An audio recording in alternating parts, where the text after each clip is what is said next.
When we picture the Gilded Age, we imagine chandeliers and champagne. But most Americans never saw that world. Their reality was starkly different. In cities like New York, Chicago, and Boston, working families lived in small tenement apartments. These homes offered limited light and often relied on a single coal stove for heat. Multiple families often shared a single cold water tap and a privy in the backyard. Imagine entire buildings with no indoor plumbing. Life was a constant struggle. Food wasn't decorative. It was calculated. Every ingredient had to stretch, and every meal had a cost. A typical working-class family spent nearly half their income just on food.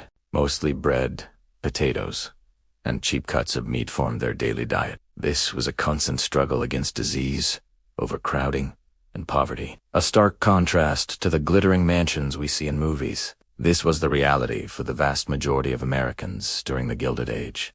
So what did dinner actually look like in a tenement kitchen in 1890? Let's step into the pot. Cabbage and potato stew. Cabbage was one of the cheapest vegetables available in the 1890s. Potatoes were dependable and widely available. A typical stew pot contained 1 cabbage, several potatoes, an onion, water, a small piece of salt pork. If affordable, the pork wasn't meant to feed everyone equally. It was cooked slowly so that its fat flavored the entire pot. This stew would simmer for hours on a coal stove. It thickened as starch released from the potatoes. Often it was eaten over 2 days. Estimated cost in the 1890s. Cabbage, about 3 to 5 cents. Potatoes for a family, about 5 cents. Onion, 1 cent. Small piece of salt pork, 5 to 8 cents. Total pot cost, roughly 15 to 20 cents. Served to 6 people. That equals about 3 cents per serving. 3 cents for dinner. Next, a truly popular food was bean stew. Dried beans were one of the most affordable protein sources available. A pound of beans cost roughly 5 to 8 cents, making them incredibly economical for families. They were typically soaked overnight to soften, then boiled slowly with onions, and sometimes a ham bone if available. Bean pots were a common sight in boarding houses, often simmering all day while people were out working. Beans were filling, high in calories, and cheap to scale, providing essential sustenance for many. 1 pound of beans could feed a family of 5 or 6, with a cost per serving of approximately 2 to 3 cents. Indeed, beans were more than just food. They were a vital survival food for countless individuals throughout history, as white refined flour was more expensive at this time. Working families often relied on darker flour or cornmeal blends. Bread was mixed with flour, water, salt, and sometimes molasses. It was baked dense to last several days. Stale slices were never discarded. They were dipped into soup or reused in puddings. A large loaf might cost 4 to 6 cents to produce at home, divided into 8 slices. That is less than 1 cent per serving. Bread was the backbone of every meal. Salt pork was preserved and relatively cheap compared to fresh cuts, but it was still used sparingly during the Gilded Age.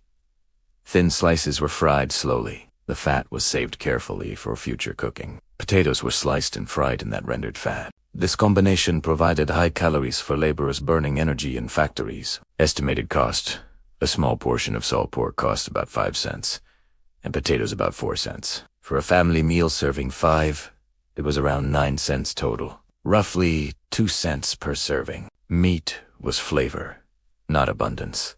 Cornmeal mush.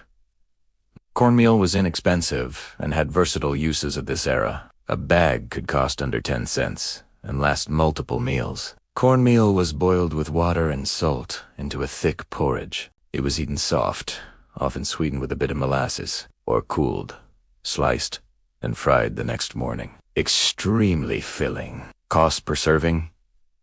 Likely under 2 cents. Cornmeal was dependable in times when wages were unpredictable.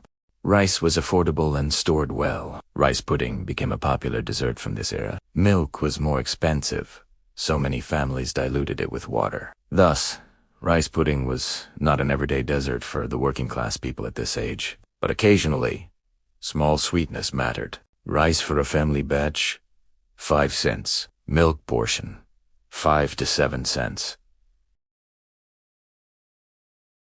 Total batch, around 12 to 15 cents. Even dessert was calculated. During the Gilded Age, factory workers often earned between $1 and $2 per day. Rent consumed a significant portion of income. Food had to remain under strict budget control. Meals averaged between 2 and 5 cents per serving. Variety was limited. Ingredients repeated weekly. Cabbage, beans, potatoes, bread.